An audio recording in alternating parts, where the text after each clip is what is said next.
Hello everybody, I'm Dawn. Welcome to my channel. Thank you so much for visiting with me today.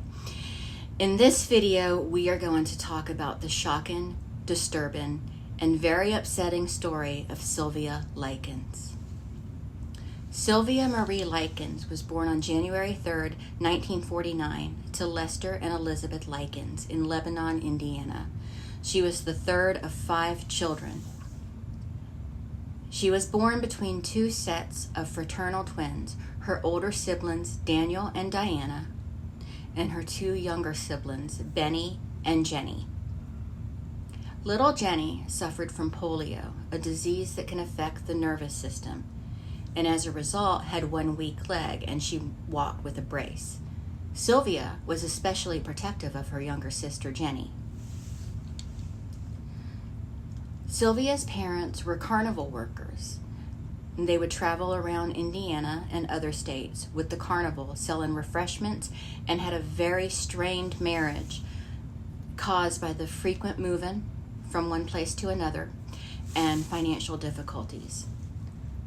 Sylvia's 2 brothers would help out their parents at carnivals, but Sylvia and Jenny would usually stay with relatives and not help with the carnival work because their parents feared for their safety and also their education. Sylvia had wavy brown hair and was said to be friendly, confident, and warm.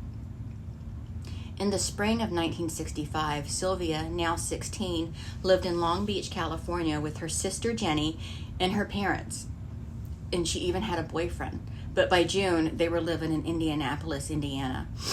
It was here where Jenny met Darlene McGuire, who was Sylvia's age, and they became friends. Darlene was friends with Paula Banajeski, the oldest child of Gertrude Banajeski. And Darlene introduced Sylvia and Jenny to Gertrude and the rest of her children. Sylvia and Jenny hung out at the Banajeski house frequently to spend time with Gertrude's children, especially Paula and Stephanie, who were the 2 oldest daughters. Gertrude Nadine Banajeski was born on September 19th, 1928 to Hugh Sr. and Molly Van Fossen as Gertrude Nadine Van Fossen in Indianapolis, Indiana. She was the 3rd of 6 children, just like Sylvia. Gertrude and her siblings were all raised in Indianapolis. Gertrude was treated like the scapegoat child and was mistreated by her mother, and her mother was not fond of her at all. And Gertrude witnessed her father have a myocardial infarction and die on October 5th, 1939, and that made the treatment by her mother worsen. Her father was only 50 years old at the time of his death. Gertrude and her siblings were raised by her mother alone at that point. Gertrude dropped out of high school at 16 to marry her boyfriend, John Banajeski. John and Gertrude had 4 children together, but John had a very violent temper and took it out on Gertrude. And they divorced after 10 years of marriage, and Gertrude was given custody of their 4 children. Gertrude started dating a man named Edward Guthrie. They got married but divorced a short time later, and then Gertrude remarried her first husband, John, and then they had 2 more children. They did get another divorce after several years for the same reasons the first marriage ended. Then Gertrude started dating a 20-year-old named Dennis Lee Wright, and she had a child with him in 1964. And Dennis was also violent with Gertrude. He had broke up with Gertrude at some point and abandoned her with the baby. In 1965, Gertrude was 36 years old, raising 7 children alone. Her children were Paula, Stephanie, John Jr., Marie, Shirley, James, and Dennis Lee Jr. Gertrude was 5'6" but barely 100 pounds and was described as haggard and skin and bones.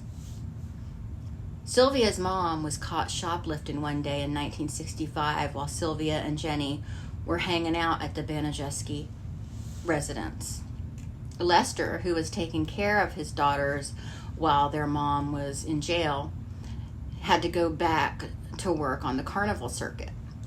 So Lester left Sylvia and Jenny with Gertrude because she offered to board them for $20 a week. But the payments, according to Gertrude, didn't arrive as regularly as was agreed upon. Gertrude began expressing her anger and frustration at the girls by beating them with a paddle and or leather strap. In August, Paula told her mother Gertrude that Sylvia and Jenny ate too much food at a church function the children were all attending, and both girls were beaten 15 times with the paddle for eating. By mid-August, most of Gertrude's mistreatment went to Sylvia. It was believed the primary motivation was jealousy of Sylvia's youth, beauty, attitude, and intelligence. And some believed Gertrude heard that her younger ex-boyfriend had been flirting with Sylvia here and there. The mistreatment included beatings, verbal berating, starvation, and being forced to eat food from the garbage can. The mistreatment would escalate and become more frequent. At one point, she accused Sylvia of being pregnant and kicked her in the genitals. And Paula, who was actually 3 months pregnant herself, she had joined in on the mistreatment. At dinner one night, Gertrude, Paula, and a neighborhood boy forced Sylvia to eat a hot dog drowned with ketchup, mustard, and spices. Sylvia regurgitated it and was forced to consume what she had regurgitated. Nasty. Sylvia was accused of spreading an ugly rumor about Stephanie and Paula. When asked about it at home, Stephanie punched Sylvia, and when Coy Randolph Hubbard found out, because he was Stephanie's boyfriend, about the alleged rumor, he brutally attacked Sylvia, and Gertrude beat Sylvia with the paddle when she heard about the rumor. Another event, Paula broke her wrist beating on Sylvia. Gertrude repeatedly accused Sylvia of prostitution and promiscuity, and she would also make Jenny hit Sylvia and hit Jenny if she refused.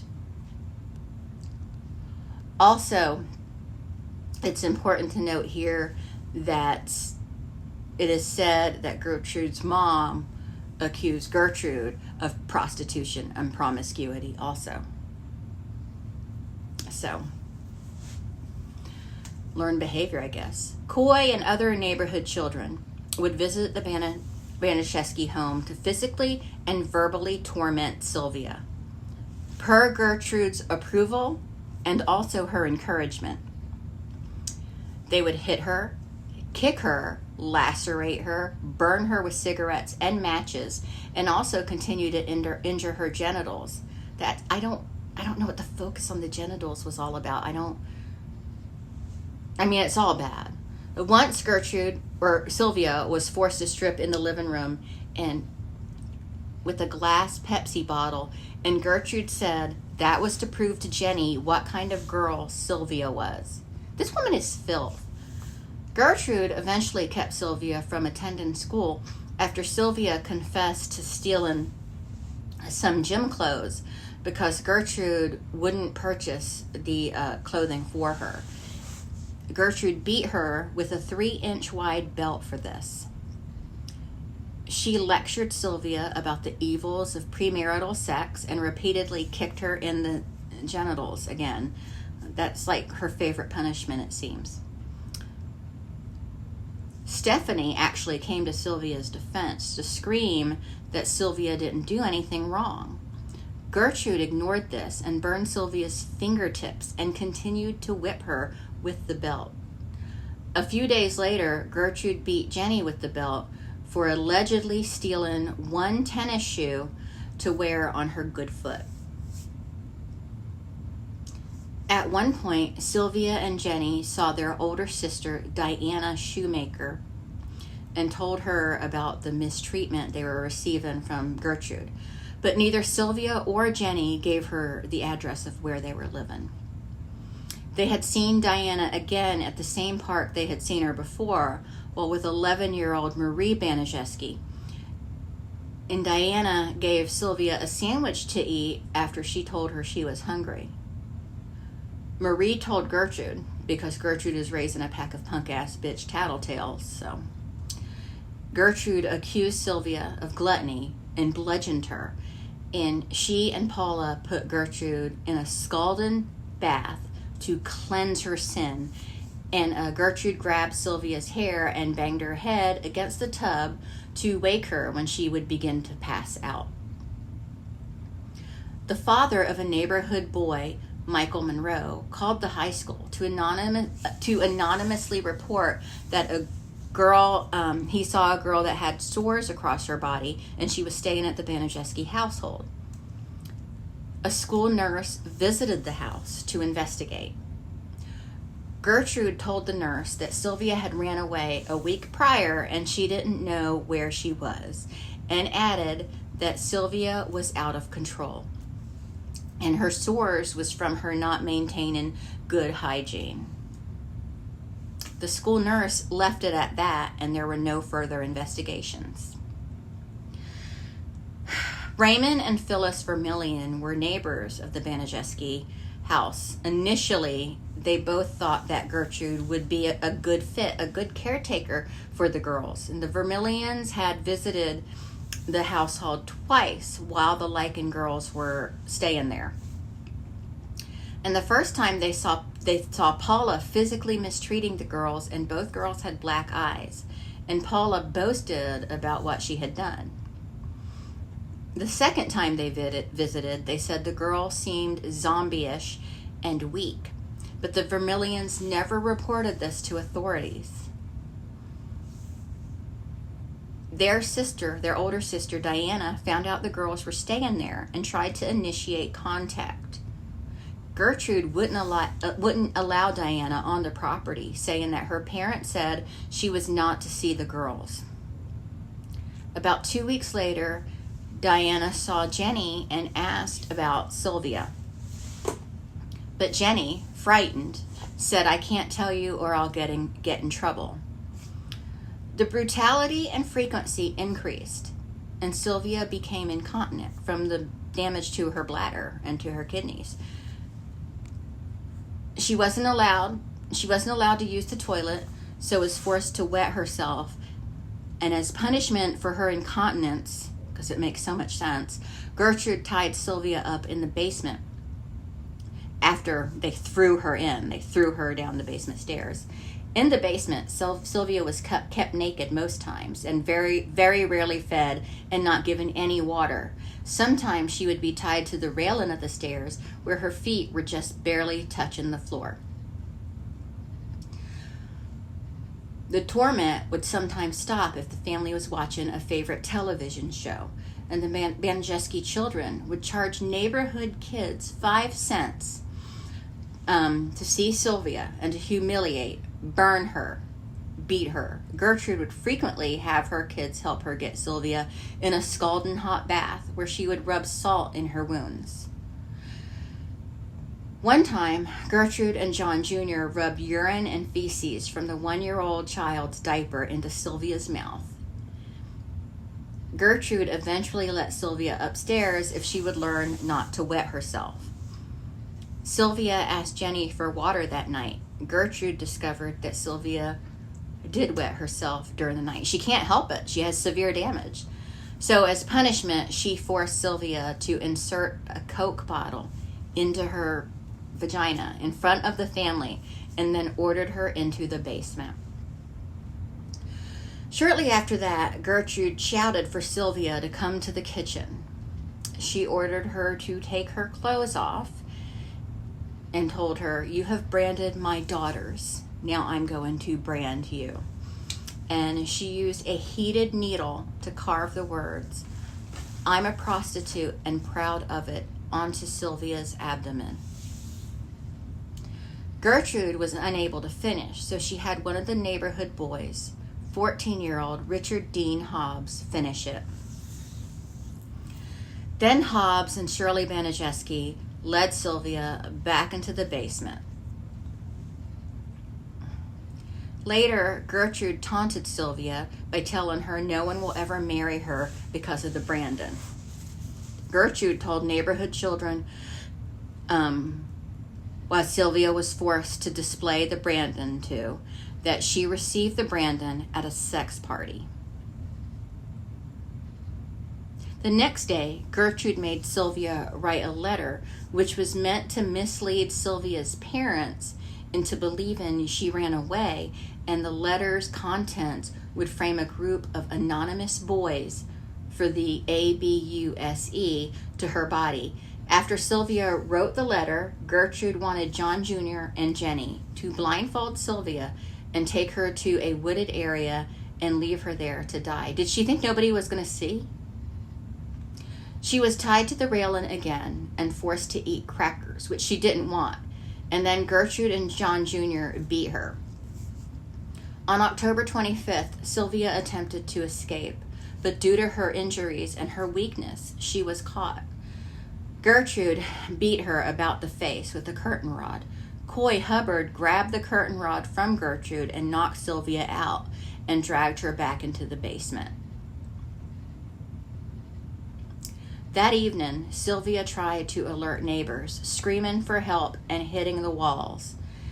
A neighbor had heard, but when the noise stopped at 3 a.m., she decided to not tell the police about the noise. Okay, on the morning of October 25th, Sylvia couldn't speak or coordinate her movements. Gertrude brought Sylvia into the kitchen and tried to feed her a donut and some milk. She was frustrated that Sylvia couldn't feed herself or hold the glass of milk to her mouth, so she threw her to the floor and she was returned to the basement. This woman is ridiculous. Sylvia became delirious. Paula tried to get her to repeat the alphabet, but she couldn't, and Paula threatened to beat her. John Jr. sprayed a water hose at Sylvia, and she tried to escape the basement, but collapsed. Gertrude stomped on her head. After 5:30, Richard Hobbs went to the basement, but he slipped on the wet stairs and fell to the floor. He saw Stephanie holding Sylvia and crying. Stephanie and Richard decided to give Sylvia a warm bath and dress her in new clothes. Then they laid her on a bed in one of the bedrooms. Sylvia muttered that she wished her daddy was there.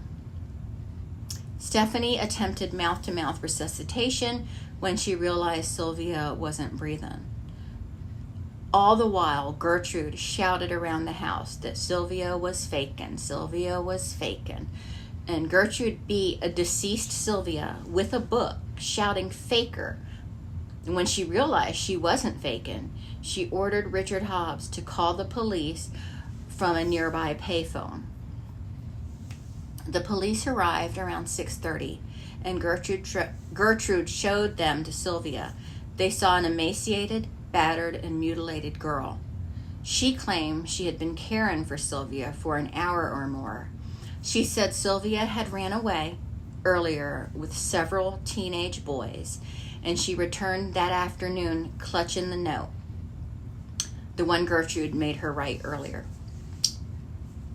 Jenny recited the rehearsed version of events Gertrude fed her, but whispered to the police, "Get me out of here and I'll tell you everything." After Jenny's formal statement, officers arrested Gertrude, Paula, Stephanie, and John Jr.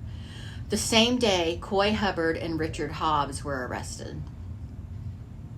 The 3 elder Baniszewski children were placed in the custody of juvenile detention. The younger children were detained by the Indianapolis Children's Guardians Home, and all were held without bail.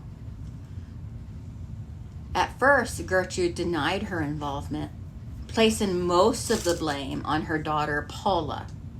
Rich, huh? Well, Paula is to blame too. Paula showed no remorse when she signed a statement admitting the things she had done. John Jr. also confessed the things he had done.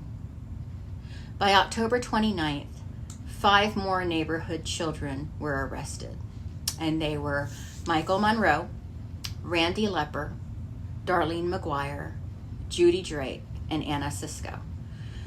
All were charged with causing injury and was released to their parents' custody and subpoenaed to appear as witnesses in the trial.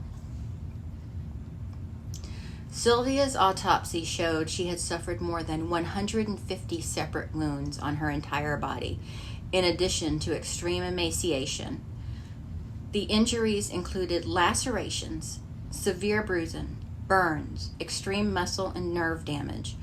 Her vaginal cavity was almost swollen shut, and most of her skin on her face, breasts, neck, and right knee had been peeled or receded. Sylvia had also bitten her lips, partially severing them. The official cause of death was listed as subdural hematoma due to a severe blow to her right temple. The shock she suffered due to the severe and prolonged damage to her skin and subcutaneous tissue, plus the severe malnutrition, were listed as contributing factors to her death. A funeral service was held for Sylvia in Lebanon on October 29th. There were more than 100 mourners in attendance. Her headstone is inscribed with the words, "Our darling daughter."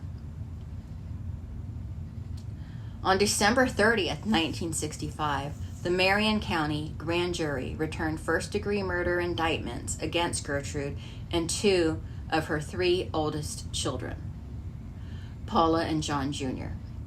Richard Hobbs and Coy Hubbard were also indicted for premeditated malice for beating Sylvia. Stephanie was released from custody after her attorney successfully contended the state had insufficient evidence against her. Stephanie waived her immunity from potential prosecution, agreeing to testify against her family and anyone else that was charged with ABU, SING, and or M-word and Sylvia. On March 16, 1966, several psychiatrists testified that all 3 indicted for MURDER were mentally competent to stand trial. All defendants were tried together on April 18, 1966. The attorneys for Richard Hobbs, Coy Hubbard, Paula, and John Jr. claimed that they were all pressured and forced into the things they did to Sylvia by Gertrude. Gertrude pleaded not guilty by reason of insanity, although psychiatrists stated she was fit to stand trial. Charles Ellis, the coroner, was one of the first witnesses to testify. He testified to the intense pain Sylvia must have suffered. He stated her fingernails were broken backwards, and she had numerous deep cuts and punctures. Her lips were in his words, essentially in shreds due to her having repeatedly bitten and chewed upon them, which victims who are starved and severely dehydrated will oftentimes do this. He also stated Sylvia was in an acute state of shock for 2 to 3 days before her death. He also stated that aside from the severe swelling of the inside and around her vagina, there were no signs of direct RAPE. On May 2nd and 3rd, Jenny Likens testified against all of the defendants. She stated both had repeatedly, physically and emotionally abused her sister and Sylvia, her and her sister Sylvia. Sylvia had done nothing to provoke the attacks, and she had also stated that there was no truth to the rumor spread about Sylvia's character, and that there was also no truth to the rumors Sylvia had been accused of spreading about some of the Banaszewski children, Paula and Stephanie. Jenny stated that the ABUSE started approximately 2 weeks after they began living there. Jenny also stated she herself was ABUSED to a lesser degree. Jenny cried when she said a few days before Sylvia's death that she said to her, "Jenny, I know you don't want me to die, but I am going to die. I can tell it." So sad. Randy Lepper testified to witnessing Stephanie Baniszewski strike Sylvia hard after her mother ordered Sylvia to remove her clothes in his presence. He also visibly smirked when he confessed to beating Sylvia between 10 to 40 times himself. And remember, this was just over a couple months period. On May 10th, Roy Julian, minister from the Baptist Church, testified to having known a teenage girl was being mistreated in the Baniszewski household, although he had failed to report this information to authorities, as he was informed by Gertrude that Sylvia had been messing with men for money, and he believed the girl was being punished for solicitation. A 13-year-old by the name of Judy Duke also testified, admitting to witnessing Sylvia having salt being rubbed into sores upon her legs until she screamed. Judy Duke also testified to witnessing 10-year-old Shirley Baniszewski rip open a blouse that Sylvia was wearing. Richard Hobbs said everybody was having fun with Sylvia. On May 11th, Gertrude testified in her own defense. She denied any responsibility, claiming her children and other children from the neighborhood must have committed the mistreatment within her home, which she described as being such a madhouse with children running in and out all day, every day. She also added that she had been too busy with her own ill health and mental illness to control her children. Then your children need to be taken away. Gertrude was questioned about whether she had ABUSED Sylvia and Jenny, and Gertrude claimed that she had started to, on one occasion, but she was unable to finish because it emotionally troubled her to do so. She denied any knowledge of Sylvia having ever suffered any beating, scalding with hot water, branding, or burning in her home. 2 days after Gertrude's testimony, Richard Hobbs testified on his own behalf. He described how Gertrude had called Sylvia to the kitchen on October 23rd and stated to her, "You have branded my children, so now I'm going to brand you." He said that Gertrude had begun etching the words onto Sylvia's stomach before asking him to finish it, because she was unable to do so. He also testified that the branding he did, although it had brought blood to the surface, that it was very light. Marie Baniszewski testified as a witness for the defense. She admitted that she heated the needle that Richard used to brand Sylvia's stomach. Marie also testified to her mother's indifference to Sylvia's pain. While she was a witness for the defense, on one occasion, Gertrude crocheted as she watched a girl from the neighborhood by the name of Annie Sisko attack Sylvia. Marie also said that although all 5 defendants had repeatedly hurt Sylvia, she mostly witnessed her mother and sister committing the acts of violence against Sylvia. Another witness on behalf of the prosecution, Grace Sargent, had stated how she had sat close to Paula on the church bus and heard her bragging about breaking her own wrist due to how severely she had beaten Sylvia across the face. Grace also stated that Paula had said, "I tried to kill her." On May 16th, a doctor by the name of Dwight Schuster testified for the prosecution. He was questioned by Leroy New as to the many interviews he had conducted with Gertrude. Dwight Schuster stated that she had been evasive and not cooperative with the questioning and the examinations that he had performed. He also stated that he believed Gertrude was sane and in control of her actions, and that she had been sane in October 1965 and was sane to this date.